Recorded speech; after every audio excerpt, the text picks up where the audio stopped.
جو کہ دکن تک پہنچی تو دکنی کہلائیں. کچھ مختلف الفاظ کے ملتی گئیں الفاظ میں بدلاؤ آتا کیا، جب وہ دکن تک پہنچی تو وہ دکنی کہلائیں.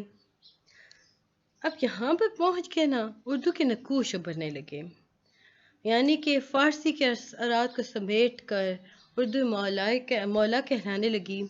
اردو جو تھی، یہ طے کرنا بہت مشکل ہے کہ جو موجودہ اردو کا لفظ اردو ہے نا، یہ کب پہلی بار استعمال ہوا تھا.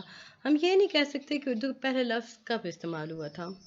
اردو جو ہے اس کی اپنا جداگانہ تشخص قائم کر چکی تھی. لفظ اردو جو ہے اس کا معنی اگر ہم زبان کا لیں نا، تو زبان لینے سے پہلے اس کا معنی ہوا کرتا تھا لشکر، لشکر گاہ، بازار، ایسا اس کا مطلب ہوا کرتا تھا.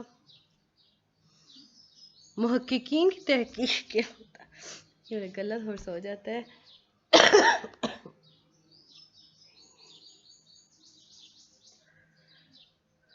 محققین نے تحقیق کی، ان کے مطابق جو لفظ اردو تھا نا، یہ سب سے پہلے یوز جو کیا تھا وہ کیا تھا شاعر غلام حمدانی مصطفی نے کم و بیش 1781 میں. اپنے اس دعوے کو ثابت کرنے کے لیے انہوں نے مصطفی کا ایک شعر لکھا تھا: خدا رکھے زباں ہم نے سنی ہے میر و مرزا کی، کہیں کس منہ سے ہم اے مصطفی اردو ہماری کہیں کسی. تو یہ آپ کو شعر آتے نہیں ہیں، بٹ یہ یہاں پہ تھا کہ مصطفی نے نا اس شعر کی بدولت ثابت کیا تھا کہ اردو جو ہے وہ سب سے پہلے مصطفی نے یوز کی تھی. اردو کی پیدائش کے متعلق اگر ہم بات کرتے ہیں نا، تو ہمیں نظریہ سازی کا آغاز 20ویں صدی کی دین لگتا ہے. یہ لسانی بنیادوں پر ہم بات کر رہے ہیں. البتہ جب ہم اردو کو بات کرتے ہیں تو ادیبوں اور ابتدائی محققین کے بیانات کے اکارڈنگ اگر ہم دیکھیں نا، تو ہمارے سامنے سب سے پہلے جو آتا ہے میر امن دہلوی کا نام. میر امن دہلوی باغ و بہار. اب باغ و بہار کیا ہے؟ انہوں نے ایک قصہ لکھا تھا نا، فارسی داستان لکھی تھی، اس کا نام باغ و بہار تھا. یا یوں کر لیں کہ اگر میں اسے بہت سمپل کر دوں، میں کہوں گی کہ میر امن دہلوی جو تھے نا، انہوں نے فارسی داستان تھی قصہ چہار درویش، اس کا ترجمہ کیا تھا نا اردو میں، اسے باغ و بہار کا عنوان دیا تھا. یہی بات یہاں پر لکھی گئی ہے. فورٹ ولیم کالج کے تحت، اب کالج کا نام یاد رکھیے گا، فورٹ ولیم کالج. میر امن دہلوی نے نا معروف فارسی داستان قصہ چہار درویش کا باغ و بہار کے عنوان سے اردو ترجمہ کیا. اس دیبچے میں نا اردو کی پیدائش کے متعلق انہوں نے کہا کہ جب اکبر بادشاہ تخت پر بیٹھے، تب چاروں ملکوں سے قوم، قدردانی اور فیض رسانی اس خاندان لاسانی کی سن کر حضور میں آ کر جمع ہوئے.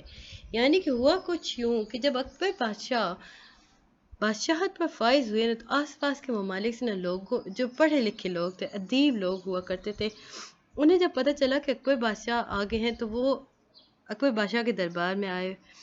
ہر کوئی جو تھا وہ اپنی الگ زبان بولا کرتا تھا.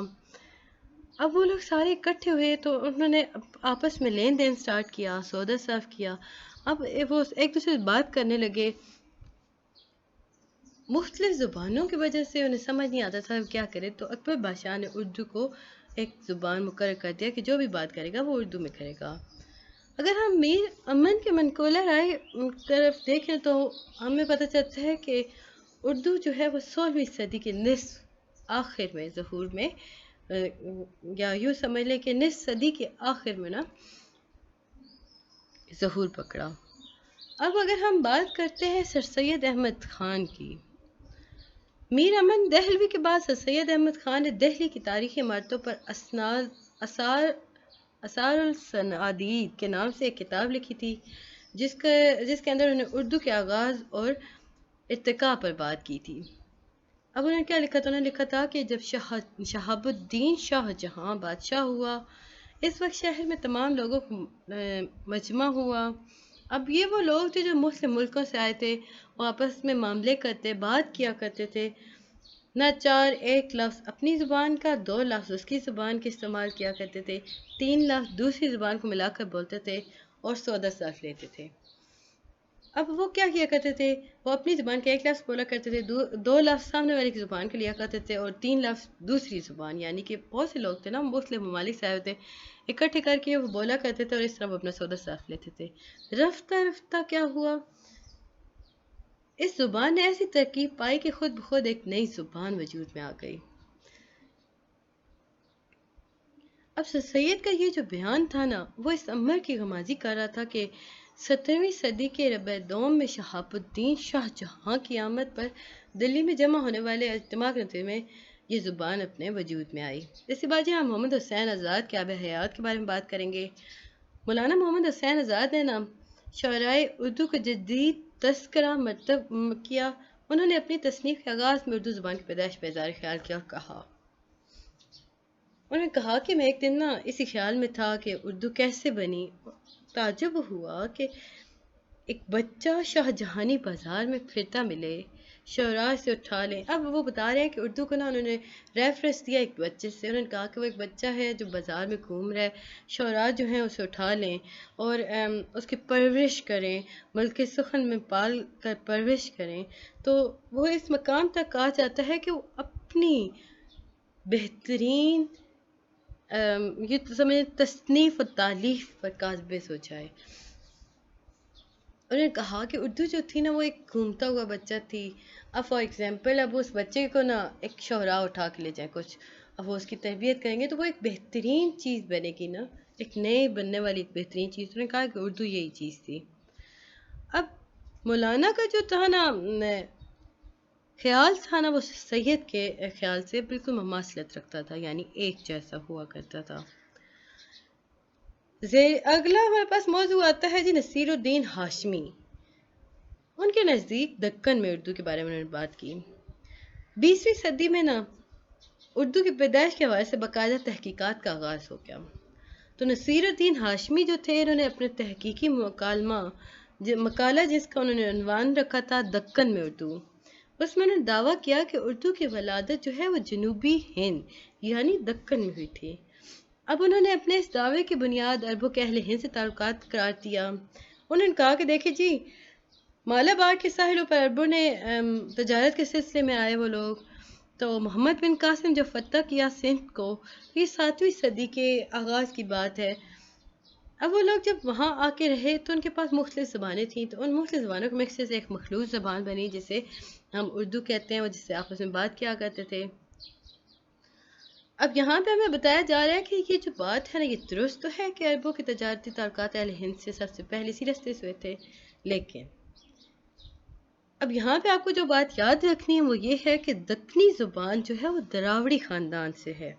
یاد رکھیں، دکنی زبان دراوڑی خاندان سے ہے، عربی سامیہ نسل زبان ہے، اردو کا آریائی خاندان سے منسوب کیا جاتا ہے۔ یعنی کہ ہمیں یہاں آگے کلیئر کر دیا گیا کہ جو دکنی زبان ہے وہ دراوڑی خاندان سے ہے، عربی جو ہے وہ سامی النسل زبان ہے، اور اردو جو ہے وہ آریائی خاندان سے منسوب کیا جاتا ہے۔ اس کے بعد ہی ہم آتے ہیں حافظ محمود شیرانی کے بارے میں۔ انہوں نے پنجاب میں اردو کے بارے میں ڈسکس کیا۔ نصیر الدین ہاشمی نے نا 5 سال بعد 27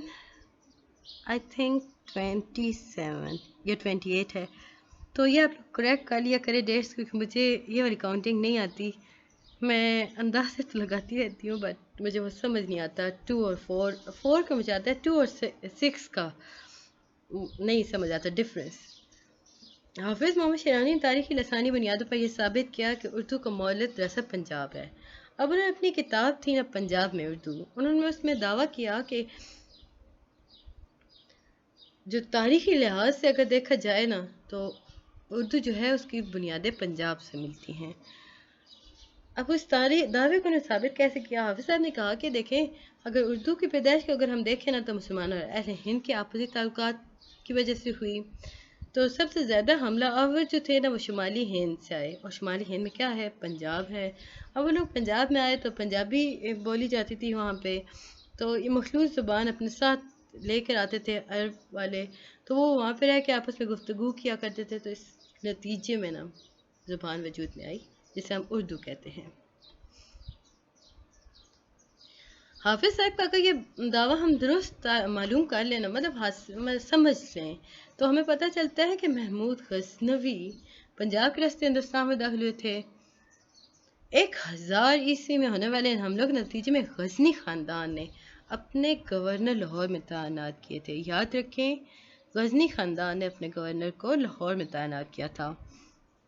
اس کے بعد مختلف حملہ آور اسی راستے سے برصغیر میں وارد ہوتے رہے۔ بالآخر آئی تھنک 1206 میں قطب الدین ایبک نے دہلی میں باقاعدہ مسلمان حکومت کی بنیاد ڈالی۔ 206 سال کے اس طویل عرصے میں، یاد رکھیں، قطب الدین ایبک کا جو حکومت کا عرصہ تھا دیٹ از اراؤنڈ 206 ایئرس، تو یہ زبان وجود میں آئی۔ اب اپنی دعوے کی حمایت میں لسانی حوالے سے بات کرتے حافظ شیرانی نے کہا کہ اس میں شک نہیں ہے کہ اردو اور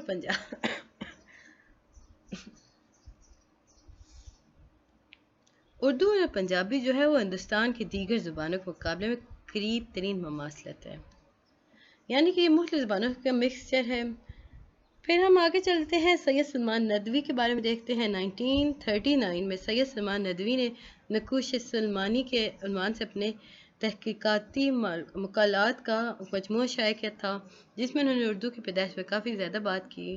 انہوں نے کہا کہ اردو جو ہے وہ مخلوط زبان ہے، جس میں سندھ، گجرات اور دکن، پنجاب، بنگال ہر جگہ کی زبان ہے، صوبہ وار زبانوں سے مل کر ہر صوبے میں الگ الگ پیدا ہوئی ہے۔ مطلب انہوں نے کہا کہ یہ مکسچر ہے جی ان ساری چیزوں کا۔ ڈاکٹر شوکت سبزواری نے اردو زبان کے ارتقاء میں دعویٰ کیا تھا کہ ان کے نزدیک قیاس کیا جا سکتا ہے کہ اردو میرٹھ اور اس کے نواح میں بولی جاتی ہے۔ پالی اس کی ترقی یافتہ معیاری شکل ہے۔ اردو اور پالی منبع ایک ہے۔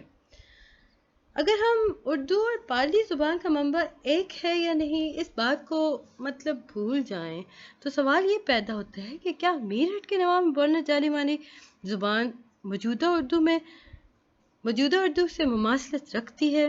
اس سوال کے جواب کو جب ہم تلاش کرتے ہیں تو ہمیں پتہ چلتا ہے کہ اردو میرٹھ کے نواح میں بولی جانے والی اس بولی سے قریب تر ضرور ہے، جو بذات خود پنجابی سے قریبی مماثلت رکھتی ہے۔ لیکن یہاں پہ حافظ شیرانی کا جو نظریہ تھا اس کو تقویت ملتی ہے۔ ہم لوگوں نے کافی ڈیٹیل میں حافظ شیرانی کا نظریہ دیکھ لیا۔ اس کے بعد یہ ڈاکٹر مسعود حسین خان مقدمہ تاریخ اردو زبان میں ہمیں بتاتے ہیں کہ جب مسلمانوں نے فتح دہلی کیا تو اس سے قبل جو زبان بولی جاتی تھی نہ تو وہ برج بھاشا تھی نہ کھڑی بولی تھی، بلکہ اس عہد کی قدیم بھرنش روایت میں جکڑی ہوئی زبان جس پر راجستھانی کا اثر نمایاں ہے۔